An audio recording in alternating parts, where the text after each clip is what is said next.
Hello বন্ধুরা, চলে এসেছি কিচেনে। যেহেতু মা বাড়ি নেই, তাই মেয়ের ওপরেই রান্নার দায়িত্বটা পড়েছে। তো যাই হোক, আজকেও একটু কিছু রান্না করে নিই। তো আমি এখানে একটা মিক্সিং বোলের মধ্যে কয়েকটা আদার কুচি আর 4টে লঙ্কা আর একটুখানি জিরে দিয়ে দিলাম। এটাকে এবার পেস্ট করতে হবে। তো পেস্ট করে নিই, আর ঝালটা না তোমাদের স্বাদ মতো তোমরা দেবে। তো এবার আমি এটাকে একটুখানি জল দিয়ে এটাকে পেস্ট করে নেব। আর সাথে থাকো, আজকের রেসিপিতে কি কি করছি সেটাও তোমাদের সাথে শেয়ার করব।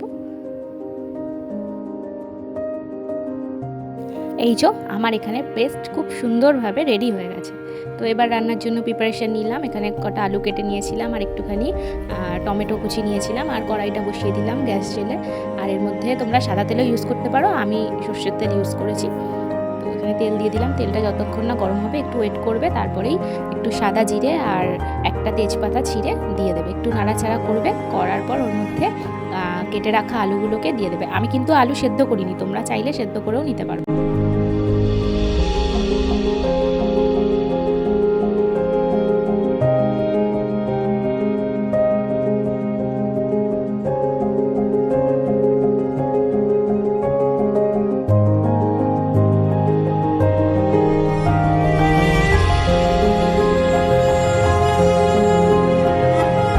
এরপর ভালো করে আলুগুলোকে একটু নেড়ে ভালো করে ভাজা ভাজা করে নিতে হবে। তার মধ্যে একটুখানি হলুদ গুঁড়ো দেবে আর পরিমাণ মতো নুন দেবে, দিয়ে আবার একটু ভালো করে নাড়াচাড়া করে নেবে।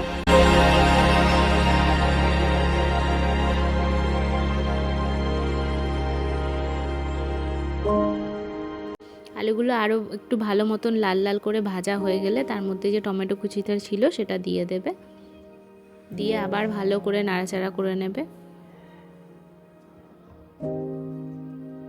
দিয়ে ওর মধ্যে একটুখানি চিনি দিয়ে দেবে, সামান্য একটু চিনি দেবে।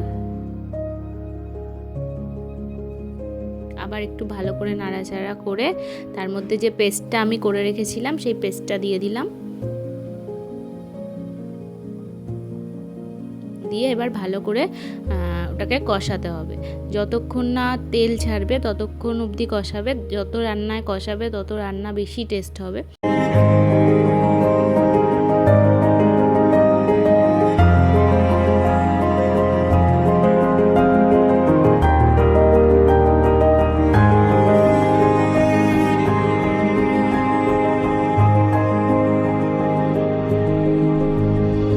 আমার আলুর দমটা কষানো হয়ে গেছে। এবার এর মধ্যে ওই মিক্সিং জারের মধ্যে আমি একটু জল রেখেছিলাম, মশলার জলটা, ওটা দিয়ে দিলাম। আর এখানে আমি গরম জল বসিয়ে দিয়েছি।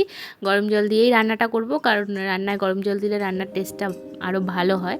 তো যাই হোক, এবার একটু নাড়াচাড়া করলাম আর একটু ওই জলটা দিয়ে, মশলার জলটা দিয়ে এবার এর মধ্যে আমি পরিমাণ মতন গরম জল দিয়ে দেবো। তোমরা তোমাদের পরিমাণ মতো দিও, যে যেরকম খাবে।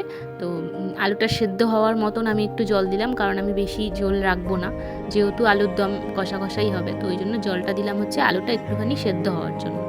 তো যেটুকুনি লাগবে সেটুকুনি দিয়ে দিলাম, দিয়ে গ্যাসের ফ্লেমটা একটু কমিয়ে ঢাকা দিয়ে দিলাম।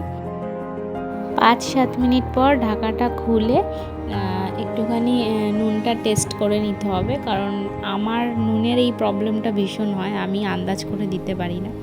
তো ওই জন্য আমি একটু টেস্ট করে আলুটা সেদ্ধ হয়েছে নাকি একটু দেখে নিলাম। এবার আমার রেসিপি রেডি, আলুর দম, ঝাল ঝাল লাল লাল আলুর দম।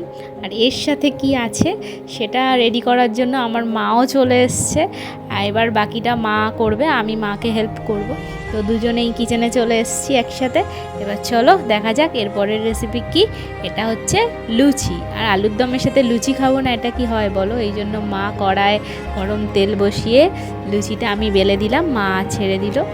এবার ফুলকো ফুলকো লুচি আর আলুর দম সার্ভ করা হবে।